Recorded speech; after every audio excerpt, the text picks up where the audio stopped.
Guys, it's time to have a serious conversation about Florida State and how bad they suck. Now, this is no bit. This is no skit. Okay, I know we're doing a series where some of this is funny about how teams suck or whatever because they underperform. No, I can't even. This is ridiculous. 2-10. Okay, 2-10. Their only two wins are against Charleston Southern and Cal, and they beat Cal by 5 points in one of the ugliest affairs you could ever watch. On any given Saturday last year in college football. It was the absolute ugliest game.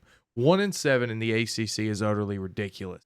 Now, I will be the first to admit, I thought Florida State was going to have a down year this year because of what happened last year. Nobody in their right mind could have predicted that they would go 2-10. And even when they lost in week 1 to Georgia Tech by a game-winning field goal in Ireland, it was like, wow, okay, like there's their upset, right? Like they're going to start, getting back right, things like that. And then they lose to Boston College, and then you're sitting here thinking, oh my God, that's 2 in a row. Like they could barely make a bowl game if they keep this up. Well, then guess who they freaking lose to 2 weeks later? Memphis.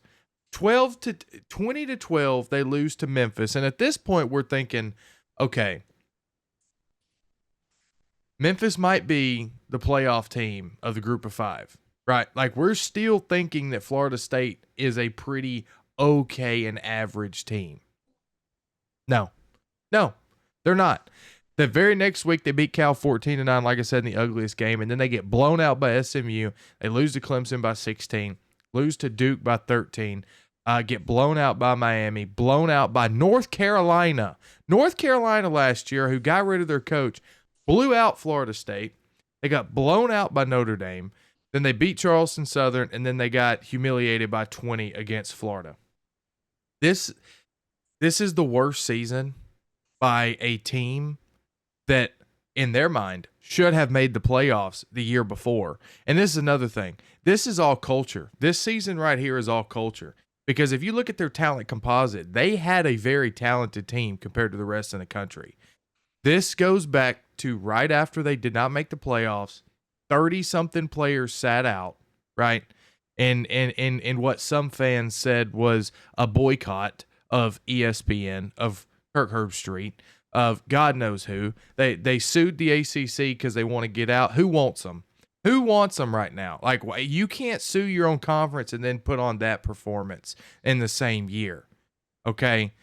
You just simply can't do it. So Florida State sucks. Mike Norvell, wow, you need to get it together.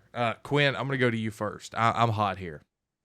Look, okay, I was a pretty big Florida State apologizer that they got left out of the playoff. I personally felt that precedent of the playoff prior meant that they should have been in. I'll be the first one to get on here and tell you that I was, to some degree, a proponent of Florida State getting in. I couldn't have seen this coming, man. This is so bad. I can't defend this. This is such a terrible season.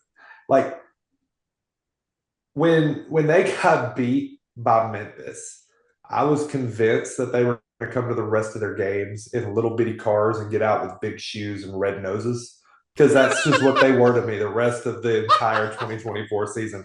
Tell me I'm wrong. Tell me I'm wrong. That's all I could see for the rest of the year. When I saw Florida State, this should never be a thought as for a Florida State football program.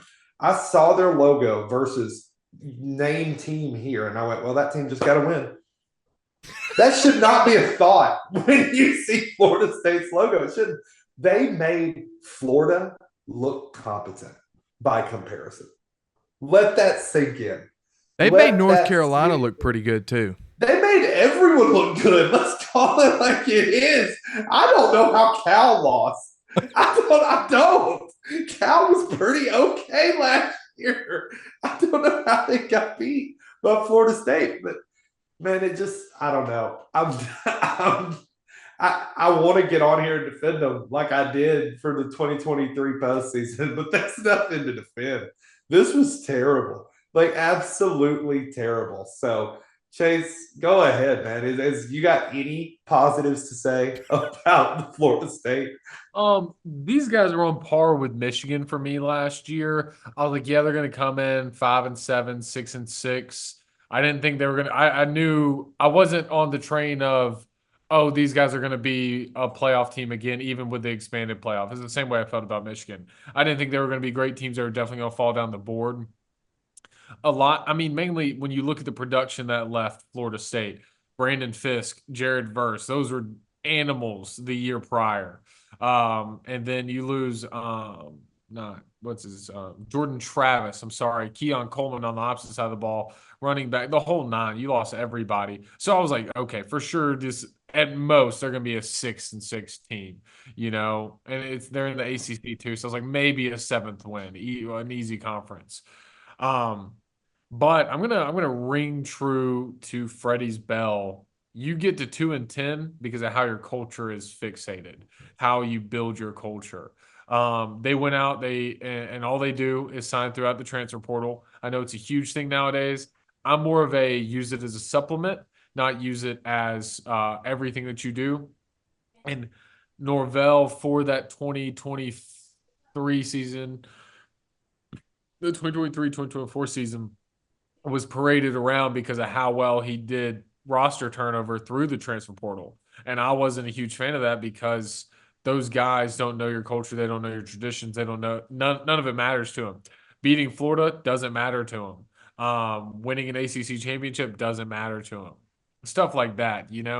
And it's that's where you get into, and while you can have loads of talent, you have to have the right coach that understands those traditions, understands that caliber of competition, and then to also instill that into the players around him. He didn't do that. And then you bring in even more transfers the year after, just bad attitude guys. A lot of them, like from Alabama, the Alabama scraps. A lot of those corners, a couple receivers from Alabama that were just like, oh, we're going to go down to Florida State and pick up where they left off. I even think they had some smack talk early last year before the season started. Some of like Earl Little Jr. or somebody like that said, we're taking them back to the playoffs. We're going to make it this year, whatever it was. Didn't work out, as you could tell. But I thought the truest part when I knew they were not going to do anything was when they signed DJ Ugalele from Oregon State, because the system just didn't fit him. It was a great name. What a great get in the transfer portal because he looked great at Oregon State. But there's a reason he looked good at Florida or Oregon State, because they played a system of heavy run, lots of play action, took the ball out of his hands. My goodness, did you ever put the ball in DJU's hands more than he's had in his whole college career? Probably in the last like 4 or 5 years, and you saw what happened to you. Kid cannot read a defense, hard to throw. That's when I knew. And kind of like you guys, I was like, oh, they're going to get there. He's going to do it. You're going to learn that your quarterback shouldn't throw 30 times a game, 40 times a game. And he didn't. Mike Norvell didn't. And I think it's even funnier now that they were so quick to, Alabama job came open. Let's give Mike Norvell $10 million. That's still hilarious to me, because I think late last year, a lot of like Bleacher Report and stuff was like, man, if you bought out Mike Norvell now, how much would it cost for the rest of his 4 or 5 year deal? And it's like, that's just the way the cookie crumbles sometimes. So for me, I'm on the train. They through and through suck. I don't think they have anything to look forward to. Even Rodmaker that played in that late ACC championship when Travis went down, I believe he even transferred out this offseason. I think he went to like UL. I think he went somewhere in Louisiana. I might be wrong. But just a ton of these kids just leaving, not wanting to be there either. Culture's not great. Coach isn't great. I think that's going to be the peak of that's going to be the Andy Dalton or Trevon Boykin TCU teams. Oh, we were right there. Oh, you're not going to hear of them anymore. I want to say this. No, go ahead, Quinn. I was going to say there's one silver lining, though, that Florida State can look at, and that is Miami seems like they're going to be good now. So there's that. Dang. I want to just double down on the culture problem, and here's where it really gets me. The greatest college football coach in the history of the game went to a couple of practices at Florida State. preseason, like really soon or like really close to when the season started, and then proceeded to pick them to win the conference. So what that told me was that head coach that named Nick Saban was down there watching this team practice and saw some playmakers, saw some big boys, saw the potential of that team, and said their potential is winning the conference, and they have 2 wins. And I think that speaks way more to everything else surrounding the program than it does the actual kids that were on the team last year. So I just think that's interesting. Well, I mean, yeah, you can physically look at them. They outman everybody in the ACC other than just like Miami and Clemson as far as like size. Not even close. And when you look at their schedule next year for 2025, I mean, you start off right away off rip at home against Alabama. We know how that happened the last time. I know that was a neutral site the last time it happened, but this one's at home. You at least get 2 wins. You got East Texas A&M, and then you got Kent State, but then Virginia, Miami, Pitt, Stanford, Wake Forest, Clemson, Virginia Tech, NC State, and Florida. Much easier schedule than last year, I would say. You don't play Notre Dame. You don't play who else do you not play from last year? That's the big one, really. I would say, I mean, Georgia Tech. I mean, you don't play Georgia Tech. Like we just got done doing a video about them being on the rise. You don't play SMU. North Carolina, you could probably play them and be fine next year, the first year. I think the big ones you're looking at is Miami, Clemson, NC State, and Florida. Toss in Virginia Tech if you're feeling froggy, but maybe Pitt. Yeah, it's going to be a lot of those you just said are automatic L's to me. I think when you're looking at Florida State, you got to start looking at like, can they beat Wake Forest? A real good bar setter is the Virginia game for me, which is the 4th game of the year. If you and that's in Virginia too. If you beat up on Virginia pretty well, I'll feel a lot better about you. But what if they go in there and they struggle and they win by a point, 2 points? You lose to Miami by 20 at home the next week. Yep. I mean, he's got a point. That one's no. Oh Lord, that's so true though. That's so true. Any Florida State fan that did watch our content will never watch us again. I'm just gonna be I'm sorry that somebody has to speak facts. Like somebody has to come with the truth and not blow smoke up Mike Norvell's behind just because he got paid $10 million a year. That does not make you a great head coach. I'm sorry. That's a good point.